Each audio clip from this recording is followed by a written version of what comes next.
What's going on, everyone? Scott here. Welcome back to the channel. So Michigan State picks up the big-time homecoming win, 32-20 over Iowa on Saturday night, which was probably their best and most complete game across the board this season. Jonathan Smith, after the game and on Monday's press conference, said just as much as well.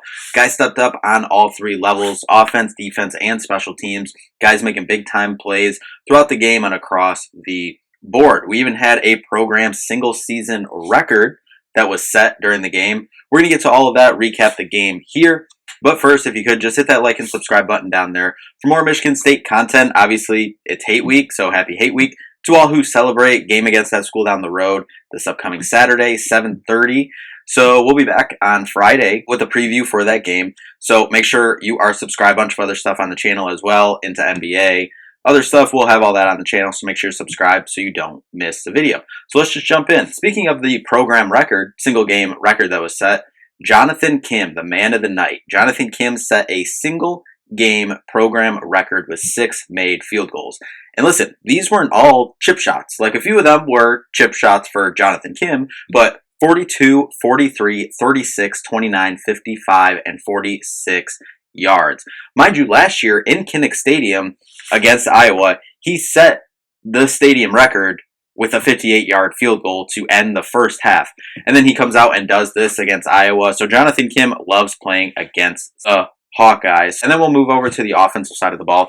Aiden Childs, and that bye week came at a perfect time. Could not have came at a better time, really, for the whole team, but especially Aiden Childs in this offense. His best game of the year by far. 22 for 30, 256 yards, a touchdown, an interception, and as I said, by far his most complete game. The game at Maryland, yes, he had more yards, more touchdowns, but he did have 3 interceptions. It was 3 touchdowns, 3 interceptions in that one. This one, good decision-making across the board. The one interception, he had one that really should have been picked. It was dropped as well, but across the board, really, really solid decisions. And then also something that we started to see against Oregon, 11 carries for 51 yards, adding kind of a new look to the offense for an offense that has been struggling running the ball. What did we talk about? We talked about the short passes, the kind of quick offensive plays to try to get that running game going. And Aiden Childs showing his athletic ability that we've seen in his elusiveness, being able to run the ball. That is a nice wrinkle as well to help open up the running game. And speaking of that running game, 15 rushes for 86 yards for K'Ron Lynch-Adams, 9 for 49 yards for Nate Carter. That's a 5.7 and 5.4 average. As a team, average 5.3. By far their best performance across the board. Hitting the holes, running with power, which they have all season. But these numbers were directly reflected to the offensive line having their best game of the season to this point. They were creating quite a few holes for these guys to run through, giving Aiden Childs enough time in that backfield to make some plays either through the air or helping him create little pockets for him to sneak out of, try to extend the play, or for him to take off and make a play downfield himself. Then sliding over to the wide receiver core, I can't tell you how much fun it was watching this group. Nick Marsh, 8 for 113 yards. Montori Foster, 5 for 100 yards and the touchdown. Look, a good amount of these catches too, especially for Nick Marsh, were Aiden Childs just getting him the ball and him making a play. And I can't tell you, I lost count of how many ankles of the Iowa defenders he took in Spartan Stadium on Saturday night, but it was very impressive, especially by a true freshman, and I can't wait to watch at least 2 more years of him. You know, obviously you can't go to the NFL till after your 3rd year, but man, if we get 3 more years of Nick Marsh and, you know, a couple more years of Aiden Childs too developing, that's a really good foundation and an incredible start to your offense, and especially for Jonathan Smith in first year taking over this program. Just incredible when they're clicking. You see the throws that Childs has made. NFL-like throws, NFL-like plays, getting out of the backfield, making plays. Nick Marsh, same thing. NFL-like catches, moves. I mean, some of these were double moves, just getting Iowa defenders on the ground, running through tackles. Really, really impressive, and hopefully more to come the second half of the season. Moving over to the defensive side of the ball, though, I mean, listen, Joe Rossi coming in this offseason, saving all of our lives, because This is the Michigan State defense that a lot of us grew up watching. I mean, pitching at first half shutout, 12-0 at the halftime, and it seems like Joe Rossi is always dialing up the right stuff, and the guys are making plays because he is putting them in the best positions possible to make those plays for all the talented players that we have. Something the last staff horribly failed at doing, putting their players in the best positions to be successful. But Joe Rossi is doing that this season. We're going to start out with the linebacker core because what did we say coming into this game?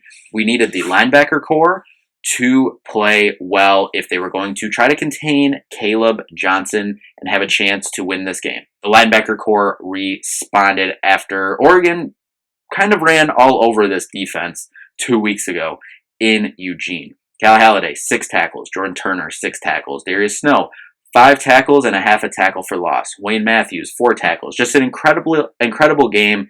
And you got to mention Jordan Hall being out there as well. All of them affecting the game. Everyone in that linebacker room affecting the game and help slowing down Caleb Johnson, who Caleb Johnson is one of the best running backs for sure in the conference, but really probably the country too.